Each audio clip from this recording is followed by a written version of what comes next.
What's good, internet? Jake here, dumb as ever. And one of the best things about being almost 30, maybe one of the only good things about being almost 30, is that I got to grow up watching the MCU develop in real time. It feels insane to think that almost 18 years ago I watched Iron Man in the theaters. It was a different time for Marvel movies, and I was an avid fan of Marvel movies already. The Ghost Rider, X-Men, and of course Spider-Man movies are all classics to me. But it was a very different vibe back then. I never watched a Spider-Man movie with the expectation that he might meet Wolverine. That stuff just didn't happen. But Iron Man and of course the greater MCU changed everything. It's funny because I almost didn't believe we were gonna get a real Avengers film until the actual trailer came out. It just felt like something that couldn't be done, as crazy as that is to think about. One thing I really remember about the lead up to the Avengers is the toys. Unlike these days where most MCU toys are folded into the Marvel Legends line, each movie leading up to the Avengers had their own individual toy line. So whenever a new movie was coming out, you'd walk into a toy aisle full of Iron Man or Thor or whatever toys. It's definitely a time I'm nostalgic for, and I wanted to take a look at these toy lines in a video, while also talking about the movies a bit. If you're into dorks yapping about movies and toys, you've come to the right place. And maybe consider liking and subscribing while you're here, it ain't extra. 2008's Iron Man is nothing short of iconic. Not only was it a strong enough movie that launched the MCU, but even as a standalone film, it is just incredibly solid. The structure is great. Seeing the cocky womanizer Tony Stark slowly gain real empathy for others is incredible. Tony was really different from the other Marvel movie protagonists I had seen before. His overly confident and devilishly funny personality made him such a great protagonist to watch. The movie also feels directly influenced by the Afghanistan war. Most of Tony's enemies are terrorists that he outright kills. When I saw the movie in the theater, the audience actually clapped when he killed some of the terrorists holding hostages. It was a strange time in the United States. But it was another great move for Marvel. Having a superhero fight straight up terrorists is something that absolutely clicked with the American audiences. It's kind of weird to think about how much Iron Man was influenced by real world politics, and as the MCU has continued, it feels like they avoid real politics like the plague. The final battle between Iron Man and Ironmonger is small scale in a way I love. Just a hero and a villain duking it out, with Iron Man ultimately outsmarting Ironmonger to win, which is a trope I absolutely love. But let's talk toys. The first Iron Man's movie toy line was not very extensive, but I do find it very nostalgic. The packaging especially is just so iconic to me, and while I never had any of these toys, I definitely stared at them in the store as a kid. The main action figure line involves 6-inch figures with decent articulation. I always thought the Mark I suit was awesome. I love the chunkier vibes of it. The toy looks great, though it could use some more paint, and the articulation is a bit hindered, but that actually makes sense for this suit. The Mark II and Mark III are the same figures with different paint. The Mark II opted for this gray color instead of silver, which makes it a lot more drab looking than the movie. The Mark III looks perfect to me. The iconic red and gold looks great. There was also Prototype Iron Man, which is cool because you can disassemble it to reveal Tony Stark, with a completely okay head sculpt. Of course, we needed our villain Ironmonger as well. Just like the Mark I love this guy. A hulking monster of a machine. There's a couple versions of Ironmonger, one of which has an opening cockpit, which I thought was so cool as a kid. The way the cockpit works is actually interesting because Obadiah's head is on a spring, and will actually go down when you put the Ironmonger head down to make room, which looks kind of cursed, but is very clever. This may seem like a small amount of figures, but Hasbro expanded the line with the Concept series. Figures not from the movie, but they kind of feel like they could be, which mostly meant different Iron Man suits. This was the era of Batman, Spider-Man, and any other superhero toy lines making random variants of the characters for kids to buy. So Iron Man fit this mold naturally. There are a bunch of random armors, but my faves are probably the satellite armor, which looks cool with the silver and black design, and the gaudy Captain America armor, which is interesting because obviously the Captain America movie hadn't come out yet at that time. I also love the Battlemonger, which was Ironmonger repainted in Iron Man colors, as if Tony took Obadiah's design and used it for himself. And there was also the classic Ironmonger, which was the opening cockpit Ironmonger trigger painted blue as a reference to his classic comic appearance. The Repulsor red armor was a Target exclusive toy, and they put a white line around Tony's arc reactor, so it actually looks like the Target logo, which is funny. There was also a figure of the character Titanium Man, who was another Iron Man villain that was not in the movie, but he randomly got a toy which looks neat. And to round out the line, we had the large Invincible Iron Man, which had a bunch of random weapon accessories as well as a removable mask. Overall, Iron Man is a great movie with a nostalgic toy line, and I can totally see how this movie spawned the empire that is the MCU.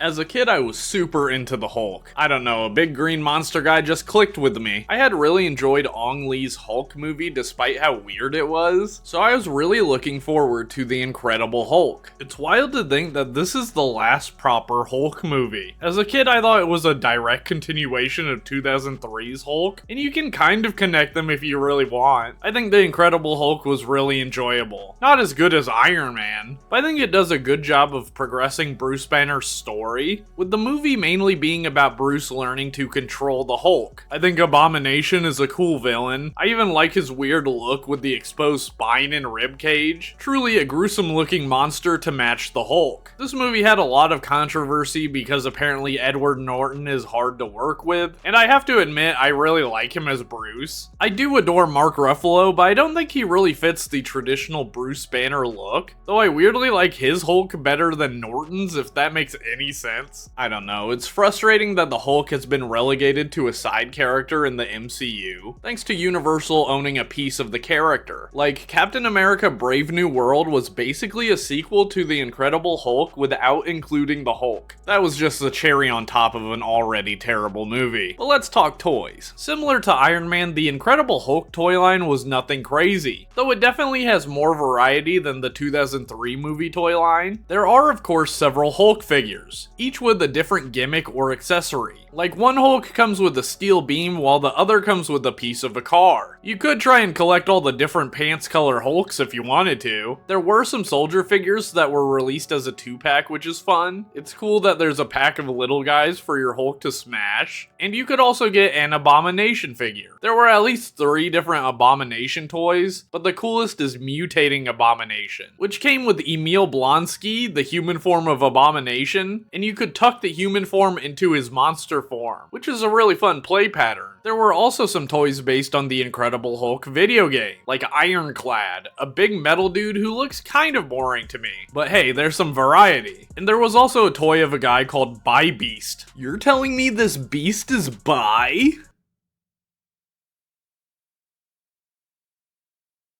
He's got a head on his head, but I think he's kind of cool. I really like the detailed armor he's wearing. There wasn't much else to the line besides Hulk hands, of course, which were a staple of any Hulk-related toy line. And there was a vehicle toy that Hulk could smash. But otherwise, a very limited toy line for one of these movies. I'm sad we don't really get any Hulk movies anymore, and it seems like all of his character development just happens off screen now, which is really lame. I hope we can get some better Hulk moments in future films. The hype for Iron Man 2 was real. Iron Man was such a good movie, and we were starting to see the pieces of the MCU fit together. I remember watching the trailer so much, and I really enjoyed the movie when it came out. The movie is focused around Tony grappling with the fact that he might die, since he's being poisoned by the arc reactor that saved his life. Tony becomes more and more self-destructive until he's able to finally cure himself by discovering a new element. It's kind of an adaptation of Tony's alcoholism from the comics, but I wish they had actually tackled that subject. I know it's a summer blockbuster, but alcoholism is a problem that people actually have, and it would have made Tony an even more compelling and relatable character in my opinion. The villain of the movie, Whiplash, has such a raw entrance when he shows up at an F1 race trying to kill Tony. The Mark V suitcase armor reveal was so iconic, and the fight is really cool but short. Whiplash, while being the main villain, is unfortunately very forgettable, and kinda gets lost in the shuffle of the movie. War Machine is introduced in the movie, and the final battle with the 2 fighting drones was so fun. Just awesome superhero on clanker violence. Iron Man 2 was fun, but also feels a bit forgettable. I think it's one of the weaker movies in the grand scheme of things, but it was really exciting when it came out. Let's discuss the toy line, which was greatly expanded from the first movie. The main line of toys were 3 3/4 inch instead instead of the previous 6-inch style. This was because Hasbro had gone fully in on their smaller Marvel Universe line of figures, so the Iron Man 2 line was the same scale to match. This is my preferred action figure size, so I think this line is awesome. But there were a few 6-inch figures that were released as part of a Walmart exclusive subline. There were figures of the Mark V, War Machine, and the Mark VI. The coolest figure was the Mark IV, which included a Tony Stark head with sunglasses, so you can mimic the scene where he's eating donuts in the Big Donut. The main line of toys was split into 3 different lines: movie, concept, and comic. The movie line features characters and suits from both movies, which is nice since they're at a different scale now. I think the Mark I looks even better in this line than the first movie version. Ironmonger also got a figure in this line, which you already know I love. Of course, there are other Iron Man figures from Mark II to Mark VI, which look good. They really did a great job with Iron Man's red and gold paint. Whiplash also got a figure, and good lord, that head sculpt is rough. It's a good thing most of these figures have masks. Besides the head, Whiplash does look good. This is his most iconic look. I feel like no one ever references his fully suited design. Like, I don't think it's ever even gotten a toy. There were also some drones released for your Iron Man figures to beat up, and War Machine also got a toy. I love War Machine's look in this movie. The concept line is similar to the first movies, featuring alternate Iron Man armors not seen in the actual movies. I like a couple of them. The deep dive armor looks really cool. I love the blue color with green highlights. And I really like the hyper velocity armor for some reason. It looks like a low polygon version of Iron Man, like he's from a PlayStation 2 game or something. I also really like the Tony Stark racing armor, which is just the Mark VI painted to look like his racing suit from the F1 race. The comic series features a variety of characters from the Iron Man comics, most of which are Iron Man variants. But the comics have a lot of cool designs, like the Hulkbuster armor, which we wouldn't see in the movies for a bit, or the Ultimate Iron Man armor, which is my personal favorite design. The comic series also featured characters from the movies in their comic designs. Whiplash looks so much cooler than the movie to me. I love the hockey mask look of his armor. I also love the original Ironmonger. The flat blue color is striking, and he's just a big beefy dude. The line also had villains not featured in the film, like Crimson Dynamo and the Mandarin.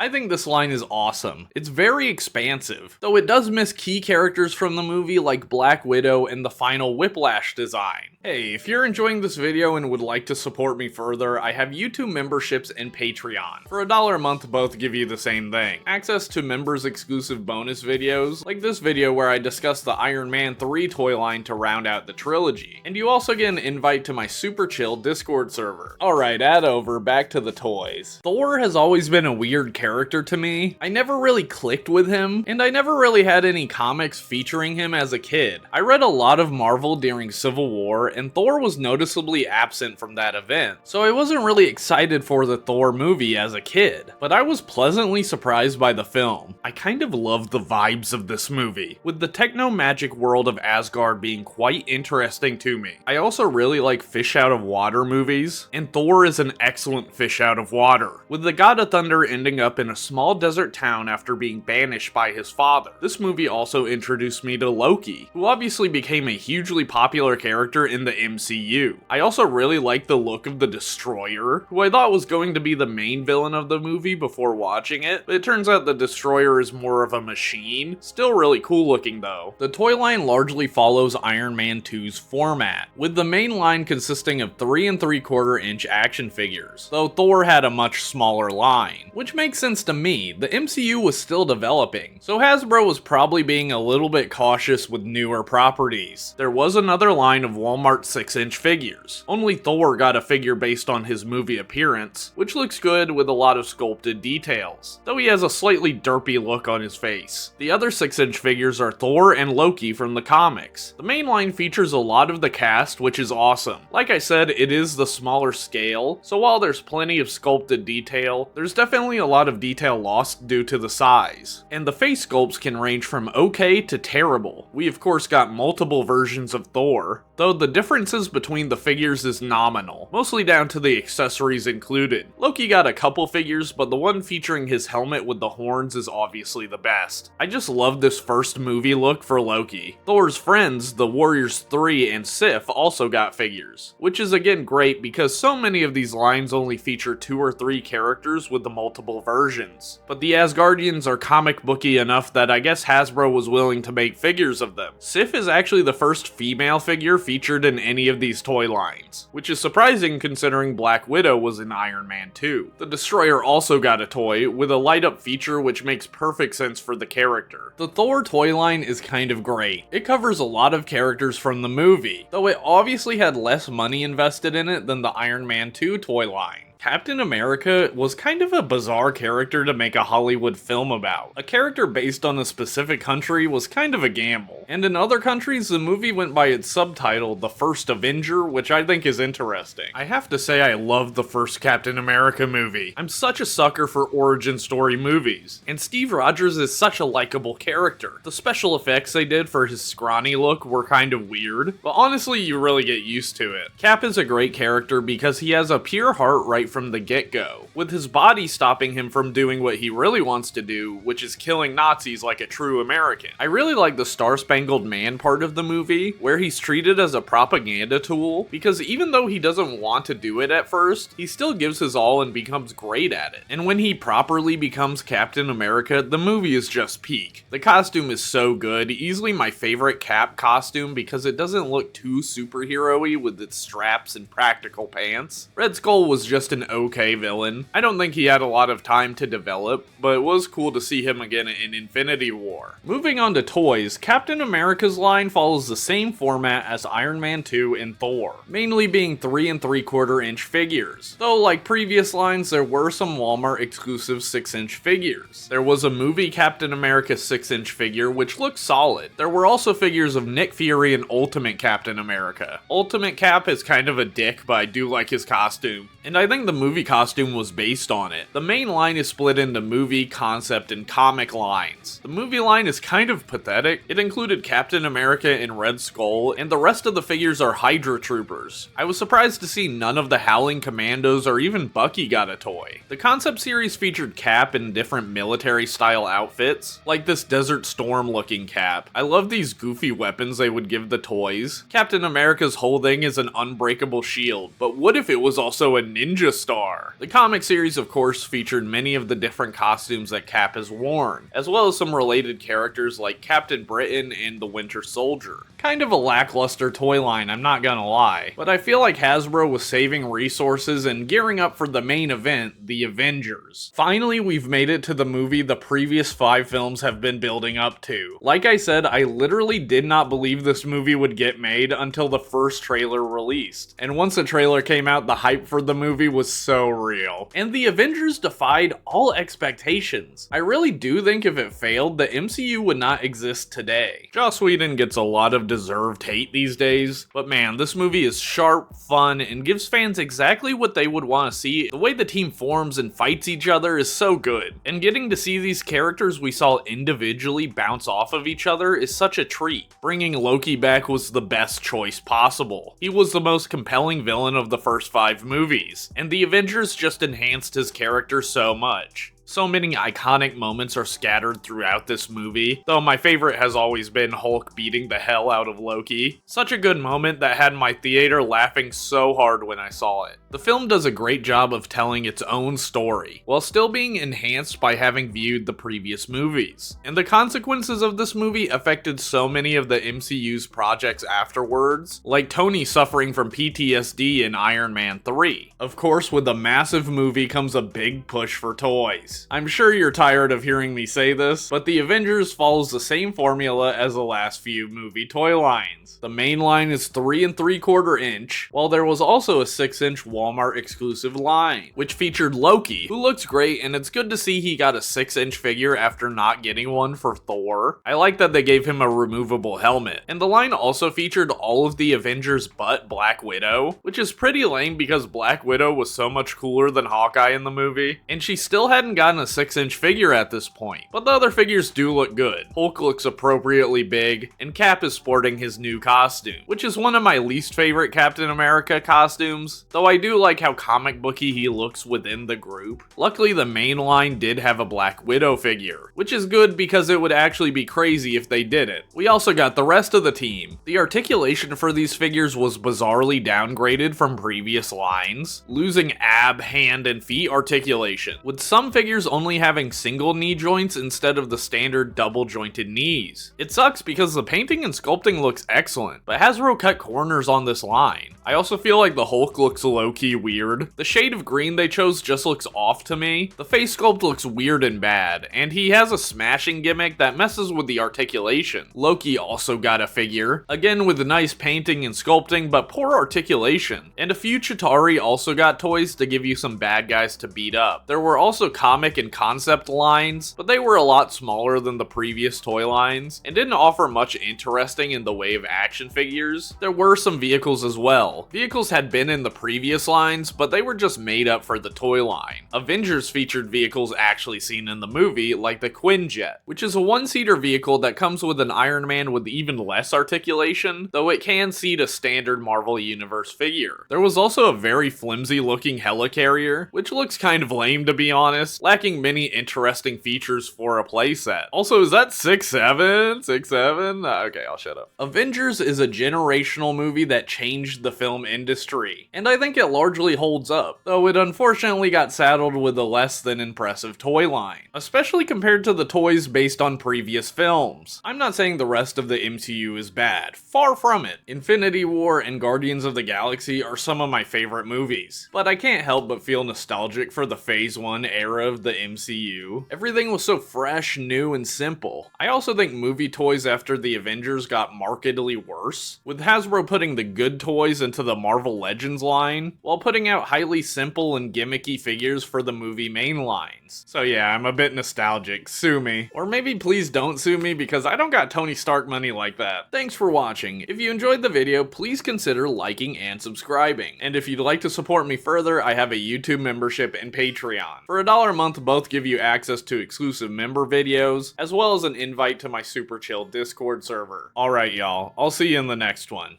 Ciao.